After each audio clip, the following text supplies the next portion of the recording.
Your mind has a tactical advantage over you at all times. It knows your weaknesses, it knows your strengths, and it will guide you into your nice comfort zone. We have to reprogram our mind to get a different vantage point, so then you know how to be in charge of yourself versus your mind being in charge of you. But let's say I'm training for a 100-mile race and I get to mile 50 and I feel like and like everybody else, my mind gets soft. Why? Because I'm human. I'm not some damn, hybrid creature that was formed from the heavens above. No, not. Human. I suffer. I'm uncomfortable. I don't like it. So my mind starts to get weak and we start to forget about how badass we are.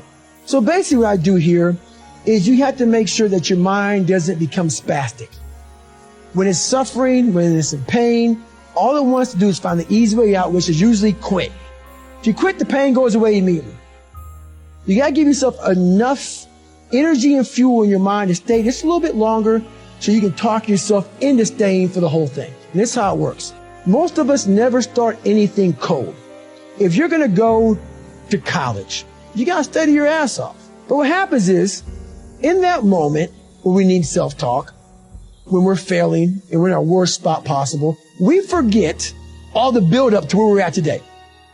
We forget how much work we put in. We forget that we put years, maybe not into making these dials, but to getting where you're at today. To become this person. To become this person, to be in a position to make this money, or whatever you want to make, whatever you want to do in your life. We forget that. We forget that journey on what it took for us to get in this moment to make the right decision. So my self-talk is this. Okay, I want to get the f*** out of here, man. I'm done. Then I remember this. You ran 2,000 miles training to be in this moment right now. Mm-hmm. We forget that. We forget the 3 o'clock in the morning runs or getting up early for work or whatever you're doing. We forget all that. In that moment of suffering, I remind myself, I only have 50 more miles. I put in 6 months of training. So what I do, my self-talk is basically going back down memory lane of all those f***ed up days. I ran the f***ing rain, or I had to study real late at night, and I didn't want to do it, but I did it to get here. I wanted to get here. Yeah. Now you're here, and now you want to f***ing quit?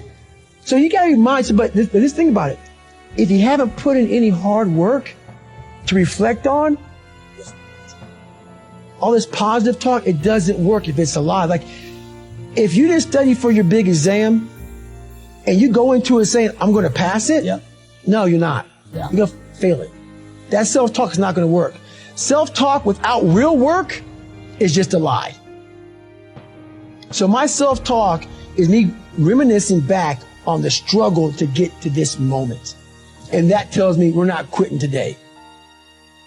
Not today.